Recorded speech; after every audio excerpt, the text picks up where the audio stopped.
আজকের এই ভিডিওতে আমরা ঠিক এই রকম লোগোগুলো তৈরি করব এবং কোনো কষ্ট ছাড়া আর্টিফিশিয়াল ইন্টেলিজেন্স ব্যবহার করার মাধ্যমে, এবং সেটা অবশ্যই মোবাইল দিয়ে। চলুন ভিডিওটিকে শুরু করে দেওয়া যাক। তো আমরা প্রথমে চলে আসব প্লে স্টোর অ্যাপে এবং এখানে সার্চ করব বিং চ্যাট লিখে।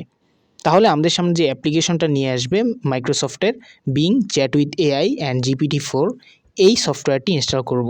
ইনস্টল করা হয়ে গেলে এই যে দেখতে পাচ্ছেন অ্যাপসটা, আমরা এটাকে ওপেন করছি। এরপরে এখানে যে একটা অপশন আছে দেখতে পাচ্ছেন আপনারা নিশ্চয়ই, এই যে চ্যাট নামে অপশনটা, এইটাতে আমরা ক্লিক করে দিব। তো এইখানে ক্লিক করে দিলে এইরকম নিয়ে আসবে। তো আমরা এখানে সাইন ইন করব, তাহলে আমাদের কাজগুলো করতে সুবিধা হবে। এই জন্য এখান থেকে যে দেখতে পাচ্ছেন একটি অপশন আছে, এখানে যে দেখতে পাচ্ছেন একটা অপশন আছে সাইন ইন, তো আমরা এই অপশনটাতে ক্লিক করে দিব। তো এখানে ক্লিক করে দিলে এরপরে এখানে আমরা আমাদের যে ইমেইল নাম্বারটা সেটা দিয়ে দিব। সো আমি আমার জিমেল অ্যাকাউন্টটি দেওয়ার পরে এখান থেকে নেক্সটে দিয়ে দিচ্ছি। এরপর এখানে পাসওয়ার্ড দিতে হবে। পাসওয়ার্ড দেওয়া হয়ে গেলে এখান থেকে সাইন ইনে ক্লিক করব। আচ্ছা, সাইন ইন করা হয়ে গেলে আমাদের এরকম নিয়ে আসতে পারে। আমরা এখান থেকে GPT4টাকে ওপেন করে দিব। যদি এরকম আপনাদের না নিয়ে আসে তাহলে আপনাদের এইরকম আসতে পারে। তো সেক্ষেত্রে আমরা এই যে চ্যাট অপশনটাতে ক্লিক করে দিব, তাহলে এরকম চলে আসবে। অবশ্যই GPT4 এইটাকে অন করে দিবেন। এরপর আস্ক মি এনিথিং, এইখানে আমরা এখন আমাদের লোগোটা কীরকম হবে সেটা লিখে দিব।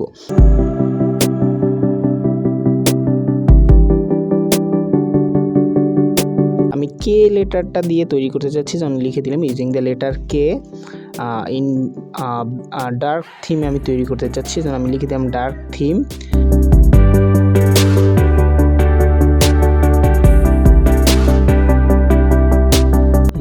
আচ্ছা, আমাদের লোগোটা টেকনোলজি বেসড হলে ভালো হবে, এই জন্য আমি এখানে ক্রিয়েট এ টেকনোলজি বেসড লিখে দিচ্ছি। আমি একটা টেক লোগো তৈরি করতে চাচ্ছি। আচ্ছা, লেখা হয়ে গেলে এখান থেকে আমরা সেন্ড বাটনটাতে প্রেস করে দিব।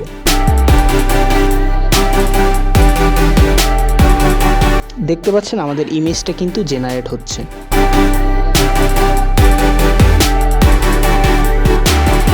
তো দেখতে পাচ্ছেন আমাদের লোগোটি কিন্তু তৈরি করা হয়ে গেছে। কি চমৎকার চমৎকার লোগো তৈরি হয়ে গেছে। আপনি চাইলে এটাকে যে কোনো জায়গায় ব্যবহার করতে পারেন, শুধুমাত্র লেটার লোগো না, আপনি চাইলে কিন্তু আপনার পছন্দ মতো যে কোনো টাইপের লোগো তৈরি করতে পারেন। তো আমরা এখানে ডাউনলোড করার জন্য সিম্পলি আমাদের যে কোনো পছন্দের একটি লোগোতে ক্লিক করব। সো আমার কাছে 3 নাম্বার লোগোটাকে একটু পছন্দ হয়েছে, তো আমি এটাকে ক্লিক করে দিচ্ছি। তো দেওয়ার পরে এটা এরকম চলে আসবে, ঠিক আছে। তো আমরা এখান থেকে এই যে দেখতে পাচ্ছেন এখানে কিন্তু একটা বাটন আছে, এই যে 3 ডট বাটন, ঠিক আছে, এইখানে একটি ক্লিক করে দিব, তাহলে এরকম চলে আসবে। এইখান থেকে যে ডাউনলোড বাটনটা এটাতে প্রেস করে দিব, তাহলে কিন্তু ডাউনলোড হয়ে গেছে। এখান থেকে আপনি যদি ডিটেলসে ক্লিক করেন তাহলে এরকম দেখাবে। এখানে আপনি ক্লিক করলে যদি আমি গ্যালারি দিয়ে ওপেন করি তাহলে কিন্তু দেখতে পাচ্ছেন একদম সেরা একটা লোগো বলতে পারেন। এটাকে আপনি আপনার যে কোনো কাজে ব্যবহার করতে পারেন।